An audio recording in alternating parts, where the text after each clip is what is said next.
Is there a treasure hidden in your attic? We'll go behind the scenes at the Antiques Roadshow, see why just getting in can be an adventure all its own.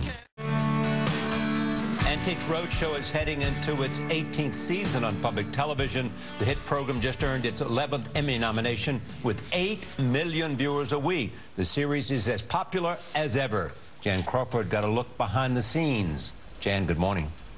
Well, good morning, Charlie. You know, we started thinking, how do they do this? I mean, it's year after year. They've got this devoted following. So we caught up with them down in Richmond to see just how they pull it off.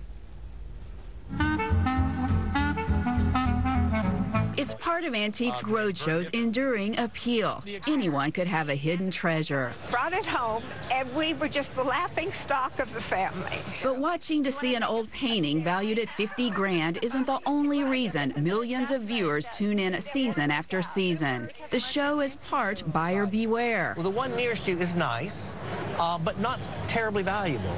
And part history lesson. That fort actually was built by the Spanish. That's what viewers see on television.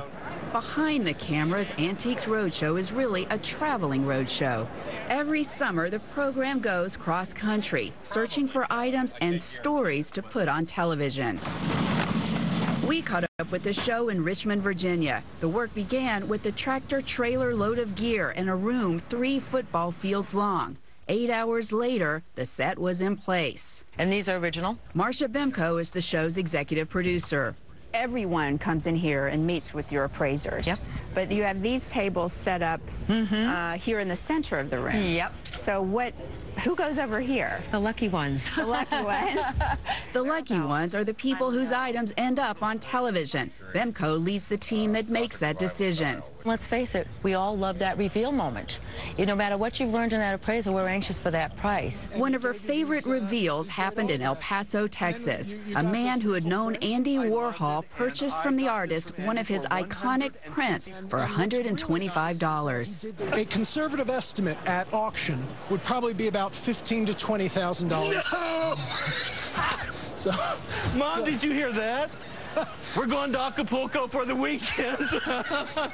In Richmond, 22,000 people requested tickets. Through a lottery system, only 6,000 got them.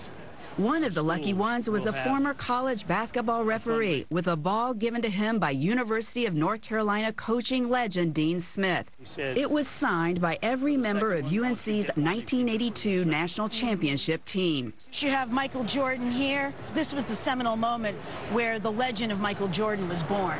I would put an insurance value of this of $10,000. My wife just about fainted over there on the side. This is how his wife reacted when she heard the $10,000 appraisal. We watched as they took in the news and sat down with them right after. So now you're going to go out and sell it? No. I don't know. I tell you that You say no. And that's the way it typically goes on Antiques Roadshow. People with valuable items hold on to them because they mean too much to sell. But most items appraised for little money, the majority less than $100. What do you have? I bought a little duck that belonged to my grandmother. She passed when she was about 90 years old, and I loved it. They were so cute, such detail. I just knew they were very valuable. It is beautiful. $20. $20. This 88-year-old woman brought with her a prized possession of her late husband, a picture of him kissing 1940s Hollywood star Betty Grable. It was his great accomplishment of World War II, was kissing Betty Grable. That's all I ever heard.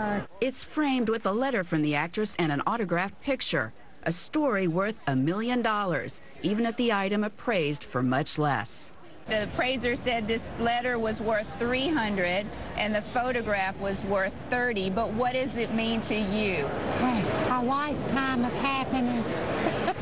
Now, when we were doing this story, the Roadshow said, you know, you should bring something to be appraised. And so my family, they always wondered about this. It's Great Aunt Anne's pen.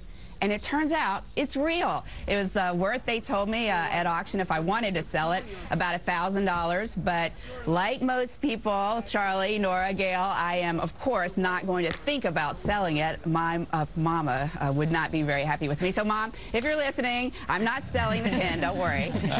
And Anne will be relieved, too. Thank you, Jan. Can you imagine how many people, though, guys, are running to their basement attic to see, what do I have in here that might be worth something? That's right. You never know.